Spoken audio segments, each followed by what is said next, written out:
Both Gabe and I come from the corporate world, and we're well aware of what happens and can happen when you are caught in a contract that has more trapdoors than a Scooby-Doo house. And they are... Scooby-Doo house. I mean, it's true. This is Open Work, a look inside the watch industry, a podcast from Collective Horology. I'm Gabe Riley, co-founder of Collective. And I'm Asher Rapkin, co-founder of Collective. Collective Horology is an independent watch retailer based in Southern California. We carry a wide range of independent brands, including Renault Tixier, David Cando, Armin Strom, and more. To learn more about us and check out our available inventory, visit collectivehorology.com. Hey, Armin Strom. Cool. Yeah, they're joining the shop. Or I guess they've officially joined the shop. So if you are into Armin Strom and what they do in terms of open worked, highly technical in-house watchmaking, well then get in touch because we love their watches, but just as importantly, we love the people at Armin Strom. They're really good people and we've become friends with them over the years. We did 2 collaborations with them, not just one. That's how much we like them and how much we like their watches. So we are proud to represent them. But enough of that stuff. Let's boogie, Asher. There is a ton going on in the watch world, starting with price reductions. So this was something you called out. Rumors of price reductions. Well, more than rumors. I think it's been reported. Substantiated rumors. It's been reported now by our good friend Andy Hoffman at Hodinkee. This week they published a story about plans for Patek Philippe to roll back pricing. So tell us a little bit about what's going on there, because it's complicated. Yeah, so the reporting is that Patek, who like so many other manufacturers had to raise their prices due to the fluctuation of the Swiss franc, as well as, of course, the punishing tariffs that were in place from August until mid-December of last year, is saying that they are planning to roll back some of the pricing. Now, by as much as 8%. By as much as 8%. Now, one might say, the tariffs were 39%. Now they're 15%. So that's a delta of 24%. But you're only changing it by 8%. What's going on there? I think there's a couple of things to pay attention here and a couple of interesting things for us to talk about. So the first is, as we know, and as we've discussed in the past, tariffs and duties are calculated on the cost basis on import, not on the MSRP of a watch, unless you are an individual buying a watch from abroad at full MSRP. So the actual total percentage against the MSRP of a watch of the tariff is not going to be 39% if bought through a retailer. It'll be substantially lower. So one has to imagine that this 8%, you could probably do the math backwards and determine what the actual import costs are, but that's probably part of the difference. There's also a rumor that some points are going to go back to the dealer margin, because also, as discussed in previous episodes, dealers, wholesalers, agents, etc., we've all given up points of margin. The brands too, presumably. Indeed, yeah. To be able to keep prices from skyrocketing as high as they could have gone if the entire cost of the additional tax of a tariff had been passed on. So they're going to come down, so they say. Now, this poses a multitude of fascinating questions.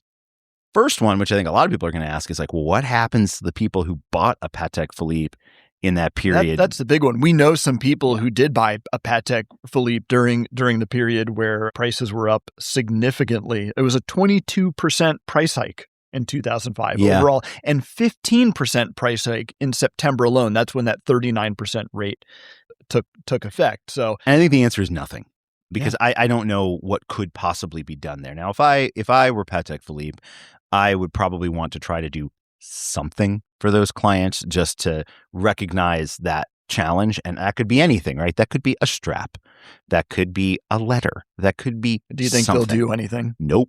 Yeah, we had a client who bought Patek Philippe, I think around September, right after that price hike took effect. And initially he was going to not do it when he was offered the watch, but then decided to do it after all and just viewed himself as a sort of a glutton for punishment, or, you know, a punching bag for Patek Philippe, and did it. Didn't feel great about it then.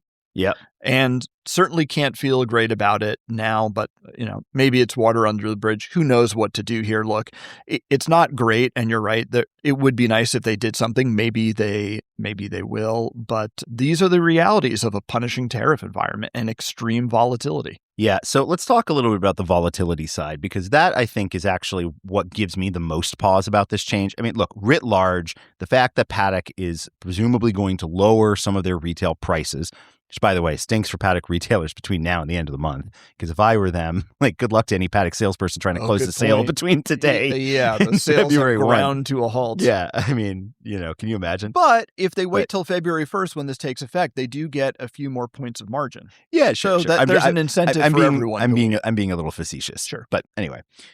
The thing about this is, and this was exemplified by the text message I woke to this weekend, saying that Donald Trump had decided on his own accord to apply tariffs NATO allies because he wants Greenland. Why not? Sure, that's a thing that's happened in the world that we live in. So putting that aside for other podcasts that talk about it ad nauseum, from our perspective, the thing that it indicates is that we still live in a extremely volatile trade environment, not just because of currency fluctuation, but because of the second and the third order impacts of some of the choices that are made. I'll give some examples.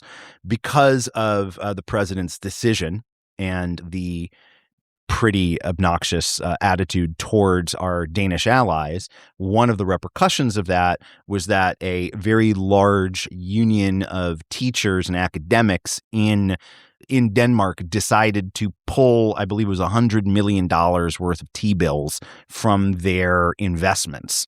Now, when that happens in mass, and it's happening... So this is like a pension fund. Exactly. Yeah. And it's happening more than it normally does. That depresses the value of the dollar.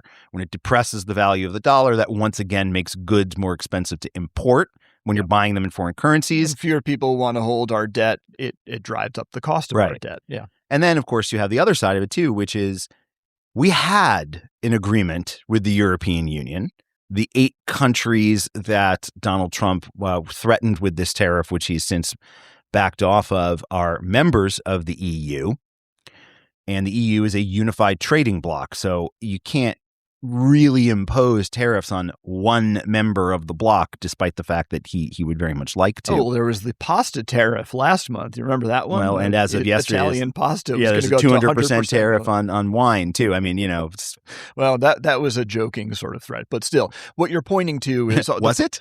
You're right. There are plenty of podcasts and others who will cover the political machinations of this, but it's an extremely volatile environment. Exactly. You never know what you're going to wake up to. So why does this relate to Patek Philippe? To me, I wonder, is this a smart move to bring these prices back down when the dollar versus the franc is still highly volatile, and when the United States head of government, whether or not he actually has the legal right to do this, we're still waiting on the Supreme Court to make a decision on these IEEPA tariffs, whether or not those trade deals can even be trusted. So when we say things like, oh, there's a 15% tariff on Swiss goods and European goods, the caveat to that is until there isn't. So Patek is making a really interesting bet here. They're basically moving their watches in some degree to that lobster style market pricing, which is to say, if the U.S. government decides to reimpose punishing tariffs, up go the prices. Right. If those come down, down go the prices. Yep. And the thing about that is, that's one thing when you're dealing with like a commodity, right? It's like we're dealing with coffee, or we're talking about cheese, for example, where there's sort of fluctuation in that market just sort of in general.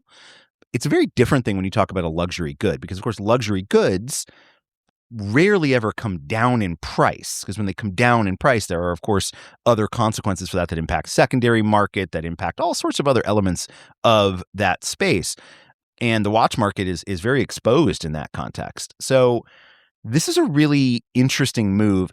There's some discussion out there that maybe suggests that maybe sales in the United States softened dramatically because of those price increases, so they had to do this in order to increase demand. I don't know if that's true. That's pure conjecture. Mm-hmm. But one has to wonder what put the pressure on them to do this, because Patek Philippe is not a brand that's known for like value.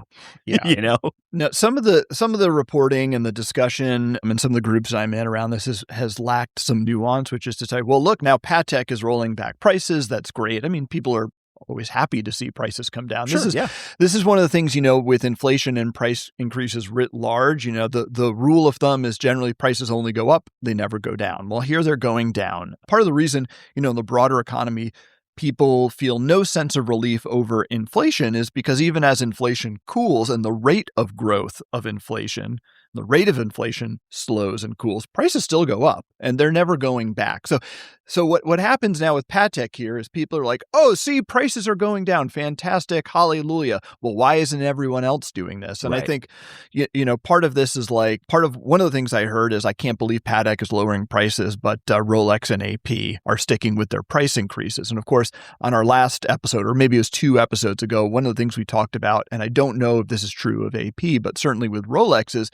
they took a more measured approach. They didn't do what Patek did, which is to price watches like lobster and say, well, today this is the market price, tomorrow this is the market price. Instead, what they did was when the 39% tariffs came into effect, they took a beat. They said, we're not going to bring in watches to the country in any significant volume under this new tariff regime of 39%, and we're going to wait. And so what they're doing now with raising their prices, Rolex is doing now with raising their prices in 2026, modestly, is they're just playing catch up. They're playing catch up. So they had a different strategy. They also have raised their prices in January most years in the last 10. Sure. And by the way, as part of their price changes for 2026, Patek did raise their prices in most of the rest of the world about 4%. And so that's in line with what we saw from... I don't track Patek pricing in general, but that sounds pretty normal to me. I don't know about Patek, but that's in line with what Rolex and AP did in the rest of the world. So the U.S. is it further underscores the U.S. is isolated, and the way the brands chose to navigate the last year of tariffs and tariff changes and the volatility is different.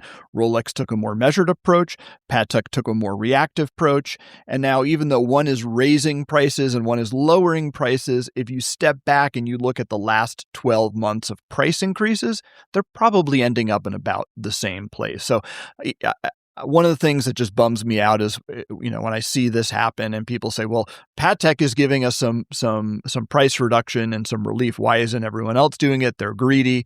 That's not the case. It's more nuanced than that. Yeah, it is. So that's what we're looking at. So I think what we need to pay attention to with Patek moving forward is A, does this actually happen? Mm-hmm. And then B, February 1st, the moment of truth. Exactly. Does it actually happen? If it does happen, I'll be curious to see if we can reach out to if there are any Patek ADs that listen to this podcast. We'd love some anecdotal. You don't have to give us quantitative, but anecdotal information about what that's done in terms of demand. Send us your receipts. Exactly. Podcast@collectivehorology.com. Exactly. But in all seriousness, we'd love to hear from you on that as well, because this is a really interesting and unusual scenario. Patek Philippe lowers prices is a headline that nobody expected. Let's talk about more slipping prices, and we'll take a look at the secondary market and what's going on in the secondary market, because we've got some new data from Morgan Stanley and from Watch Charts. But this next segment here actually came to us from a listener question. So this was a question that got posed to us a few months ago on YouTube. When we ask you guys to send us your questions, I want you to know we really do read the questions that you send us. They inform episode topics. And at the end of this episode, we have a couple of additional listener questions we're going to feel that we got in the last few weeks that are kind of interesting. But this came from a user question. And the question was, if the Swiss tariffs hold, will the price of existing used watches increase dramatically as a result? And that was an interesting question. I think, Asher, you've pointed out several times when it comes to market pricing in general, is what's going on in the secondary market, what's going on with price increases.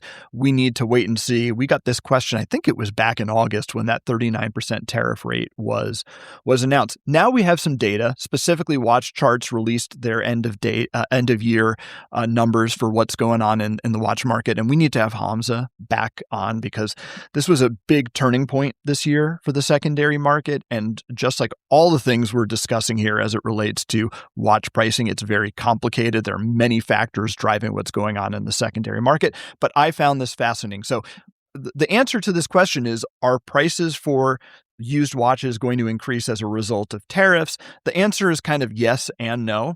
So overall in 2025, the pre-owned market saw a 4.9% increase in the price of pre-owned watches. Now, if you've been following this podcast for any number of years, That's an aggregate, right? It's an aggregate, right? Yeah. And that's being driven by the usual suspects, which we'll talk about in a second. But if you've been listening to this podcast for any amount of time and the coverage we've done, thanks to watch charts on the secondary market, every time we seem to talk about the secondary market, it's about the secondary market continuing to slip and to go down and down and down. So this was a real inflection point in 2025. And I remember about a year ago when we had Hamza on to talk about, what he saw coming for this year, there was basically no end in sight for the secondary market to continue slipping. Well, no one could have predicted tariffs, or I guess we didn't understand at that time the impact tariffs would have on the watch market overall and driving up prices of watches overall. And now we're seeing them affect the secondary market. And while that 4.9% number is interesting, there's two caveats there. That's why I say yes and no. First, Asher, you're absolutely right. The brands that are driving, in fact, the only brands that are trading above retail, so that are increasing in value on the secondary market, are Patek, Rolex, and AP. That's it. So that 4.9% is on the back of those three brands alone. And we've talked about how those three brands plus Richard Mille drive essentially half of the pre-owned market. They're the big four. By value. Yeah, by value. Yeah. So a transaction value. So your average, so take out those three brands now. Take out Patek, Rolex, AP. Is your Omega increasing is the secondary value of your Omega Speedmaster, I'm wearing one right now, increasing year over year? No, it's continuing to go down. Is your Tag Aqua Racer or whatever else it may be, they're continuing to go down. But that's only part of the story. One of the things Watch Charts does that is so brilliant is they talk about value retention. So that is, what is the value of a pre-owned example of a watch relative to the new example of the same watch, right? So what is the delta in price? Let's just take a Rolex Submariner. What is the pre-owned value of a Rolex Submariner relative to the new value of a Rolex Submariner? And what we're seeing overall, and I probably shouldn't have used a Rolex Submariner. Let's say that it's a Speedmaster. What we're seeing is that actually the gap between the new price of a watch and the used price of that same watch is continuing to grow. In other words, Sure, the secondary market is increasing 4.9% overall, but how much have new watch prices increased overall? A lot more than that, into the double digits. We were just talking about Patek Philippe prices last year went up 22%. Yeah. So is the fact that the used examples are up 10.7% great? No, actually, it's losing ground, and it's very reference specific too. Is not doing well. It's very reference specific. So, I looked up one of my favorite non-hypey Pateks, right, which is a 5196P. This watch was discontinued about 2.5-3 years ago, give or take, with the introductions of the 6119s. I sound like I know way more about Patek than I do. By the way, but I don't. I can remember some reference numbers for things, but Patek is just I usually I'm like, the one that with the repeater. Exactly. Anyway, I know R means rose gold, I think. Oh, good job. Yeah, okay. Excellent. That's about all I got. Very talented. Anyway, my point is, so the 5196P, which was basically the base Calatrava in platinum with brigade numerals, beautiful watch. That continues to decline in value. It's seen a little bit of a bump in the last couple months, but essentially steady decline. When that watch was retired, it cost $42,420. Today, a pre-owned example of that watch, the best version of the 5196 that was ever made, in my opinion, is $31,000. There's one. Now, you said they discontinued this watch. If they were still selling that watch today, it would be selling for what? Mid 50s or 60 grand. 60? Yeah, totally. And the delta on that would be almost a 50% loss. Now, when you talk about, like the elbow watch, or you talk about, like more in demand pieces like 5164s, Aquanauts, things like that, those obviously perform well above retail because those are hyped in demand watches. But the vast majority of the Patek catalog trades well under retail. But even those hyped watches, let's take an Aquanaut. Sure. I'm just guessing, right, looking at the numbers here from Patek, that a new Aquanaut has increased in price, let's say 20% year over year. Has the pre-owned It's got. You're laughing. Maybe it's higher, maybe it's less. But Sorry, 5167. Pardon me, 5164 is the travel time. So I got those wrong. But go ahead. Yes. So let's take an Aquanaut. The new price of an Aquanaut. Let's say it went up 20% last year. Did a pre-owned example of that same watch increase in price just as much? Probably not. I mean, Patek overall is up 10.7%. So the secondary market here, I'll give you the actual ground. numbers, right? So the last time I looked at the retail price of a 5167A, so that's a stainless steel time and date modern Aquanaut, okay? That watch was about $19,000. And that was around 2017, 2018, okay? That watch today is $30,000. So that's gone up more than half. Yeah. Well, no, just almost under half. Yeah, sure. The market price of that watch right now, and I'm pulling this data from Watch Charts to be clear, the market price list data of this watch is at a relative all-time high of $63,842. Okay, so essentially it's twice you basically can sell it for twice what you bought it for. Okay. Which is about the same as it was in 2017, where if you bought an Aquanaut for about 20 grand, okay, so you could sell it for like 35. Right. Are holding so ground, some are, most are but, not. But again, an Aquanaut and a Nautilus are the hypiest watches from Patek. Okay, so let's look at a watch that I really, really like from Patek Philippe. It's a beautiful chronograph, also, I believe, discontinued, which is the 5170P. Absolutely stunning. No idea what that is.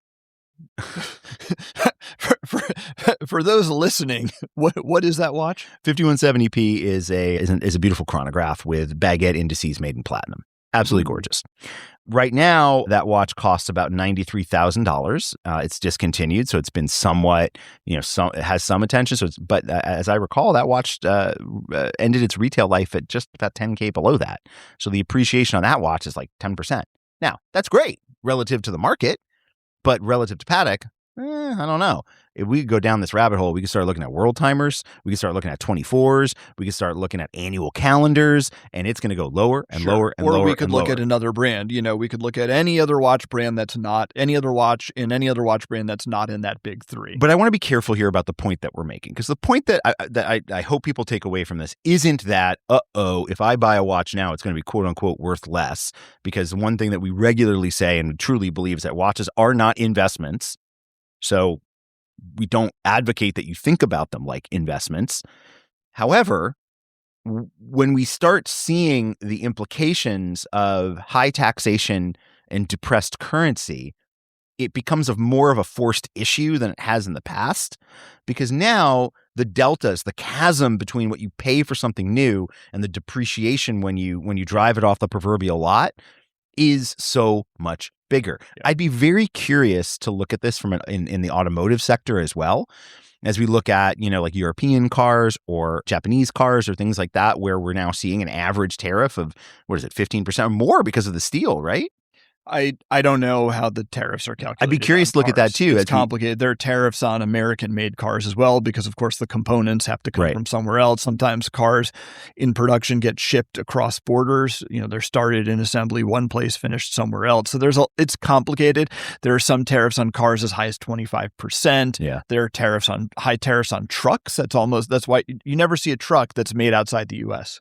Even when you see like a Toyota Tundra that's made in Texas. So the car thing is complicated. I guess the reason I bring this up is just to say we are in a period of extraordinary volatility that no side of this market is exempt from. Yeah, and no one's winning. No. So I think as we look at this, we're going to have to look at it in aggregate, not in these these weekly or monthly chunks of this price came down or that value went up or this other, because it's all part of this complex economic ecosystem that that we'll be able to see in broad strokes over the course of 12, 24, 36 months what the true impact is. But right now, the fog of war is still there. Yeah. We could wake up tomorrow and find out that, anyone who doesn't want to let us own the moon has to pay a 10,000% tariff. Well, I'd love to have Hamza back on to take us through this in more detail and more thoughtfully than what you and I are capable of doing. But the reason I bring this up is because headlines matter. And so the headline out of this is, the secondary watch market has stabilized. Prices have rebounded. They've stopped sliding and sliding and sliding. The market is up 4.9%. Whoa, that's a major reversal. However, but that's really isolated and driven specifically by 3 brands. And B, even still, overall, the used market is losing ground in terms of value retention to the new market. And here's why I think this is important. Yeah. Because you and I get phone calls all the time, emails, messages, all that stuff. We get this stuff all the time where people, of course, understandably want to trade a watch they have toward a new watch. And people, are always, it's just a fact of life. No matter which dealer you talk to or how you try to sell a watch, whether it's selling it on the forums or on eBay or trading it to a dealer or consigning it, no one is ever happy with the valuation they get on their current watch. This is the endowment effect. As soon as you own something, it somehow becomes worth more valuable and you expect more. But one of the things I kind of wonder about here is when people hear the headline, the secondary watch market is up, it's up 4.9%. Great. This is the perfect time to trade in my watch because finally the value of used watches has stopped slipping. Now I can get more money when I trade in. If you have a 5711, that might be true. If you have a 15500, that might be true. You're still likely, for the reasons we just outlined, to be disappointed by the value you're getting. And so it's important, I think, to go beyond just the headline of the aggregate number of the market and explore this in a little bit more detail. Yeah. And one more point just about this before we move on to talk about a watch I know you really like is to roll all the way back to April of last year and look at why all this is happening in the first place. The presumed rationale for the volatility that this market and so many others are going through was one, this concept of a trade imbalance, which we've discussed in the past, but that's in the context certainly of Switzerland is not accurate. But also this belief that the imposition of punishing tariffs would bring manufacturing of the goods that we import into the United States. Patek Philippe is lowering their prices, but they're not moving their watchmakers here. And even though Rolex, and Richemont and several other companies do employ thousands of watchmakers in the United States, these people are not making watches. They're repairing watches. And there are no stated plans to build European or Swiss watches. It undermines the whole provenance of Swiss made. 100%. It doesn't really make any sense for a multitude of reasons. So it's important to also look at this and say, we have a ton of volatility, unpredictability, and inflation with nothing to show for it. Yeah. And by the way, thousands of people, to your point, are employed in this sector in the United States, and it hasn't helped them. No. You can make I think, a perfectly fair argument for wanting to produce goods domestically. There's a lot of validity to that argument, whether we're talking about luxury goods or medical or medicine or what have you. But there has to be some degree of consistency to the intellectual backing of this. And that's what we're lacking here, which is causing what we've just been discussing, these deltas, these price shifts, this unpredictability, and where we're at. Look, I'm not going to get into the politics of it with you, but more than anything, what this has created is an extremely volatile and unpredictable business environment. It is impossible to do business in this kind of environment because we just don't know what our cost structure is from day to day. And it's not great to be a collector or an enthusiast either, where the same thing goes. So hopefully we can move past this stuff. All right.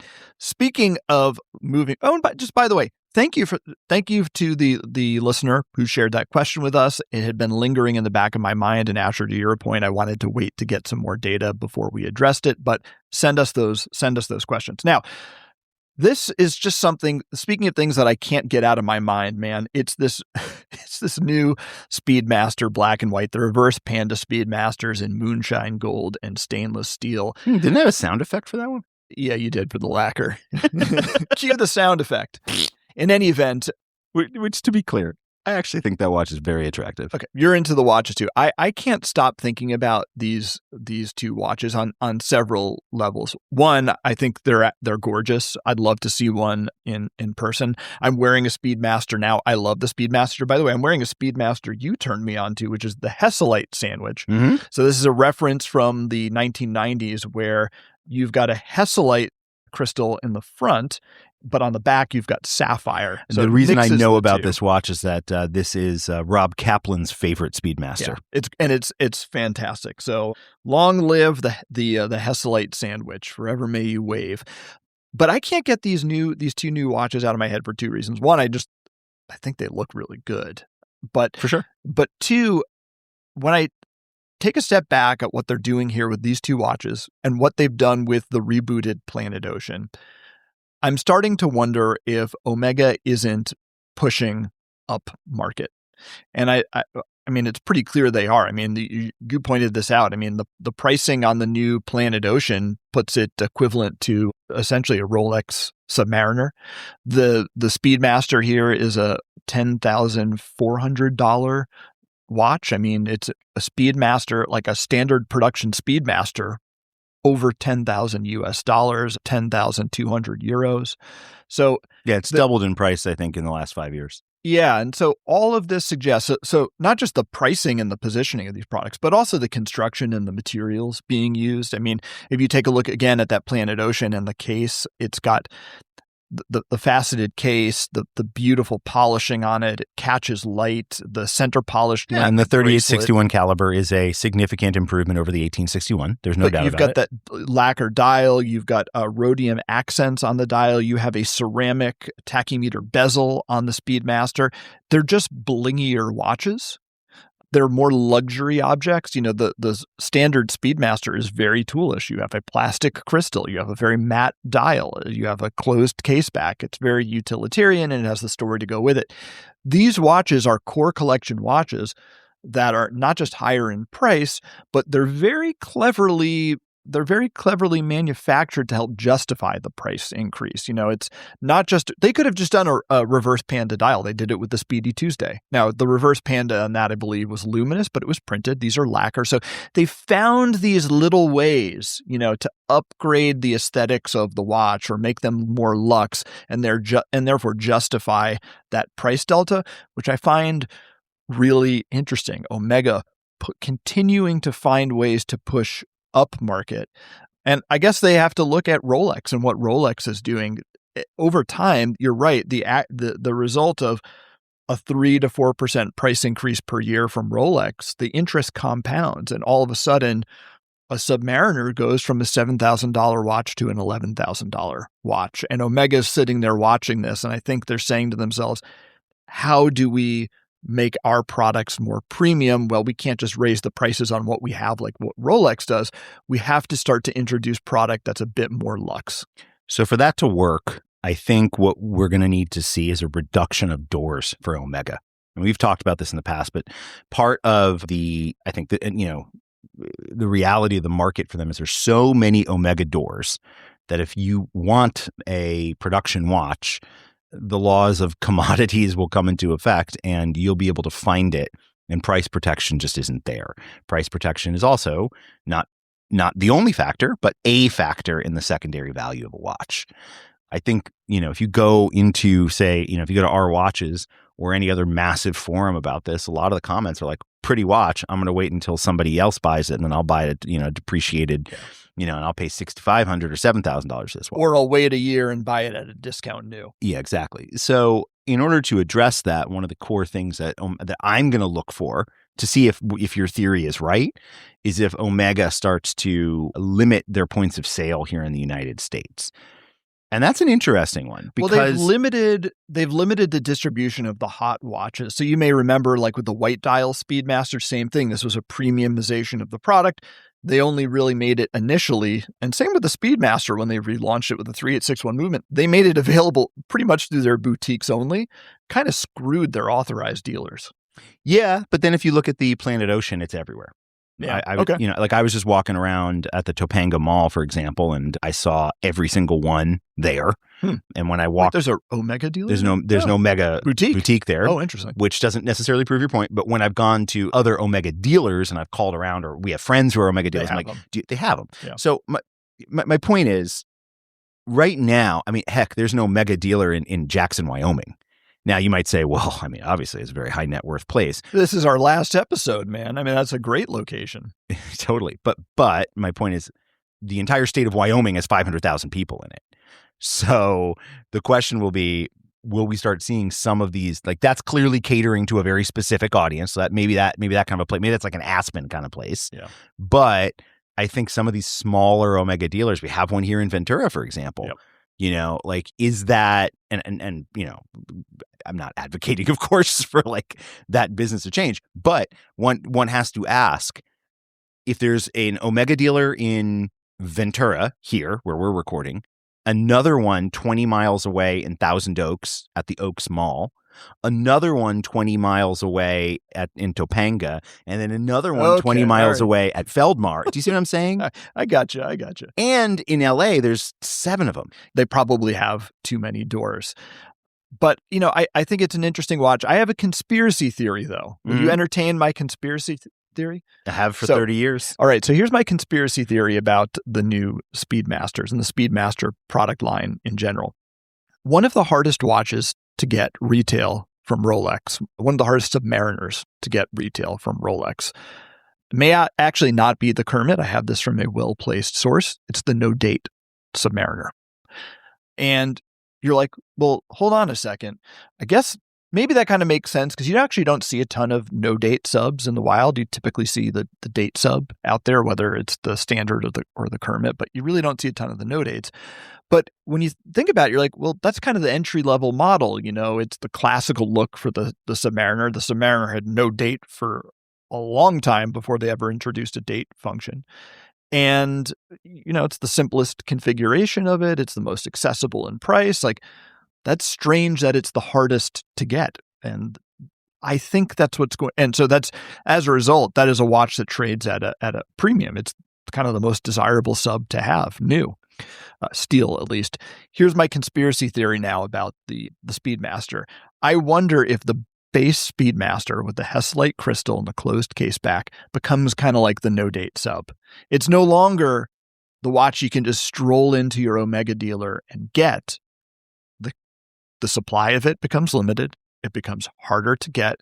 And the watch that, if you go into the dealer looking for a Speedmaster that's available and you're directed to, becomes the Sapphire Sandwich and the Reverse Panda and even the white Speedmaster. It's an interesting theory. And that helps them move up market. And if you want, and this helps with the halo and the appeal, the sexiness, the desirability of the Speedmaster overall, if you want the classic Heslite Speedmaster, you're going to have to wait for it.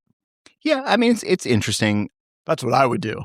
If I were playing that game, and I'm not saying I would like playing that game, but if this is the exercise that's happening in Beal, which is how do we move up market? How do we increase our margin, make our product more valuable and desirable? That's what I would do if I was playing that cynical game. It's an interesting thought. We'll see. So keep an eye out there. You let us know the next time if you go to the Topanga Mall, if you see a Heslite Speedy in the window. Maybe you won't. All right. So as I mentioned, we ask for questions all the time. We're going to end here with a few questions we got. We already covered one of them. We've got a few more. We'll see how much time we have left. Oh, we're doing pretty good on time. The first question we got, and this is an interesting one. This came in over email. Hodinkie's Business of Watches podcast is now weekly. Is that why you guys are now weekly? And the short answer to that is, first of all, we love the Business of Watches podcast. We listen to it. Andy Hoffman is a wonderful person. We had a great beer with him in Geneva when we were there. I think it was over Geneva Watch Days. I had a non-alcoholic Negroni because he's a reporter. Oh, yeah. I had a non-alcoholic beer as well. You know, I'm a non-alcoholic beer fan. And I will say the non-alcoholic beer options in Europe generally are better in that they taste more like the alcoholic option, for better or worse, than they do here. So, also, just like good advice. Don't get drunk with a reporter. Yeah, don't do that. But yeah, no, he's a wonderful guy. We've run into him a number of times. He was at that Chapek 10th anniversary party the last time. We love Andy Hoffman. He's a great guy. We love his reporting. Everything he writes for Hodinkee, we read. We love the Business of Watches podcast. It's a different thing from what we do. Same general territory. We're talking about the Business of Watches. They've got a very different approach. Long story short, no. We decided to do this podcast weekly at the end of last year in December before Hodinkee ever announced or moved to weekly. Had no impact on what we do here or how we do it. But now you've got two great options every week if you're into the business of watches. Any other thoughts on that? Yeah, I mean, it's a little bit more than that. I mean, the reality is from a digital media standpoint, the algorithm tends to favor podcasts that publish more often. And, we're really proud of the work that we do here, and we want as many people to listen to it as possible. So I think we need to focus on the tools at hand and how we take that and use it to our advantage. Yeah, the reason why we went to weekly is most notably, we just like doing this. It's fun for us. It's a great way to meet people. It's a great way to stay up on the watch industry. It's a great way to kind of get our thoughts together and organized around the business and the industry, which helps us in managing our own business. It's a time for reflection. But two, the audience has grown to the size where it now makes sense and is worth our time. Because of course, when we're doing this, we're not doing something else. And the audience and the podcast has grown to the point where it just made a ton of sense. Asher, next question. This one is for you. Curious. Would you ever sell a non-independent brand? As it stands right now, no, but never say never. There's two main reasons for that. The first is the reason we got into this at all was because we wanted to champion what we see in independent watchmaking. We could joke about it, but there are plenty of other ways to make money. Selling independent watches is not the easiest way to do it. And we do it because we genuinely believe in what we sell and the brands we represent. The other reason why is that both Gabe and I come from the corporate world, and we're well aware of what happens and can happen when you are caught in a contract that has more trapdoors than a Scooby-Doo house. And those things are real, and they are Scooby-Doo house. I mean, it's true. I mean, I could, without going into it, we've gotten some pretty incredible contracts from folks who are our friends with whom we've worked at large companies where the expectations contractually are untenable. So I would say it's not that we are completely averse to it. It's just a little bit off of our strategy in terms of why we exist. And we believe in equality in business relationships, and a small business of 5 people versus a 10,000 to 20,000 person Goliath is not an equal relationship. So generally speaking, that's been a lot of what's held us back. But look, just because you work at a big corporation doesn't make that corporation evil, and just because one contract stunk doesn't mean another one will be the same. So I think the short answer is it's not in our plans at all right now, but if a brand that we admired approached us and it made sense, we certainly would not rebuff it purely because it was corporate. Yeah, and it also just depends on how you define independent. I mean, the definition of an independent brand is probably not as squishy or controversial as a micro brand, but technically Audemars Piguet, Rolex, Patek Philippe are independents. And then there are brands that people think of as kind of in the indie world that really actually aren't independent. I mean, some of LVMH's watchmaking brands, their high-end stuff, like Daniel Roth kind of has an indie vibe. It's a corporately owned brand, but kind of, competes for mind share, I think, against a lot of indies. And then Arnold and Son and Angelus are technically owned by the Citizen Group, but a lot of times people kind of intellectually lump them together and position them as an indie, and they're thought of in the same breath as a lot of independent brands. So the lines are blurred, and there are independent brands with whom we have decided not to do business with, for the reasons you discussed, business tactics that are typical of larger holding company owned brands. So I'd say the long story short is it's more about the philosophy of a brand than what their technical ownership structure is. Yeah, for sure. If that makes sense. All right. This next question I really like. I threw this in last minute. This is a fun one. So this is a quote, be honest, what percentage of your watch budget goes to those under the radar indies versus something safe like a Tudor? What's the most risky watch purchase you've made in the last year? So I'll answer this and I'll hand it over to you. So look, I buy watches, and maybe I'll get an eye roll for this, but I buy watches that I like, and I like watches from major manufacturers all the way to super indie manufacturers. So let me tell you the last watches I bought. I bought a no-date Rolex sub, and I'm talking about last year, a no-date Rolex sub. I bought a pre-owned Breguet Tradition, which I absolutely love. Yeah, what a watch! Totally. I bought a Holthenrichs signature ornament. I bought. It's going to be a long. I'm about to round it out. Out of time, and we've got to go. No, thanks for listening to Open Work. And I bought a Ming Iris, and I mean, to me, like that's my taste. That's my style. I've learned the hard way. I've certainly been irresponsible in my collecting from a monetary standpoint at certain points in my life, and I've learned the hard way. Two things, which is ultimately buy the watches that you like and you love because those are the ones you're going to wear. And, from my perspective, the reason, for example, I went out and I bought a no-date sub is I haven't had a sub in my collection for many, many, many years. And honestly, I missed it. I've owned multiple variants of Breguet Traditions over the years, and there's one that I really liked, and I hunted for it, and I got it. And I'm very, very happy that I did. The Holthenrichs was a no-brainer. I had to own that watch for the same reason that we had to carry them. It's an incredible timepiece. And the Ming Iris really blew my mind because I was a true disciple of the minimalist. That's what I wore every day for many, many months in a row last year. And then when I saw the Iris and it was shared with us, I knew I had to order one of those. Yeah. So, look, I don't think of it as like quote unquote safe or not safe because my entire life is buying watches. So in that sense, like, what is safe? Yep. But I also don't like grouping it in that way because, like today I'm wearing an Iris. Tomorrow I might wear a sub. The day after that, I might wear a G-Shock. I mean, I like that kind of diversity. And even though it's sometimes tempting to say, I'm going to put it all on the table and turn it into like a Renault Tixier and have like a Renault Tixier and a G-Shock, intellectually that sounds kind of great to me. But like in practice, the way I wear watches, that would bum me out because I only ever have two watches.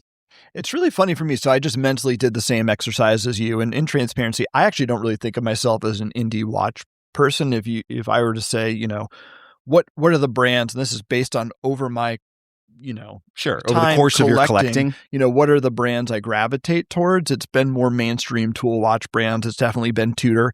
It's definitely been IWC. It's definitely been. You dabbled with Blancpain. I owned one Blancpain. I think you owned two, didn't you? No, just one. A Bathyscaphe, great watch. That is a good one. But yeah, so, Tudor, Omega, IWC, Rolex, like those are the brands that are kind of in my wheelhouse and I've had the most from. And I just don't think of myself as an indie watch. Interesting, because you bought a Garrick. Well, I was about to say, but if I think about what I bought in the last year, I've only bought 4 watches in the last year. And that was a Rolex Submariner, a Ming Bluefin, a Fears Jump Hour, and a Garrick S6. So actually, most of my collecting now is focused on indies, which I'm having an identity crisis. But so I guess kind of like Asher said, look, my collecting is actually pretty diverse and I just buy things I like. I don't actually think about whether they're indie or not. In fact, the fact that I think about myself as a more mainstream watch collector, but 3 out of the 4 watches I bought last year were indies, tells you that my taste is pretty eclectic. And I don't place any value judgment. Look, we may, because we're biased and also we love, forget the watches themselves. We love the spirit and the community and the creativity of independent watchmaking just as much as the watches themselves. And it's our business and it's what we talk about and we love. But we have nothing against more conventional watches and watches from big companies. And whether we want to do business with them is separate from whether we collect them and love them. And we love We love everything. Yeah, So my kids' birth watches are GMT Masters. well, there you go. Ooh, lucky kids. Yeah. So there you have it. Thanks for that. Was a great question. Thank you guys for the questions. Please continue to send them in. Asher, why don't we leave it there? Sounds good. All right. Well, thank you so much for listening. Open Work is, of course, a production of Collective Horology. You can find us online at collectivehorology.com. And yes, please get in touch. Send us those questions, send us feedback, send us suggestions. And to do that, just email podcast@collectivehorology.com.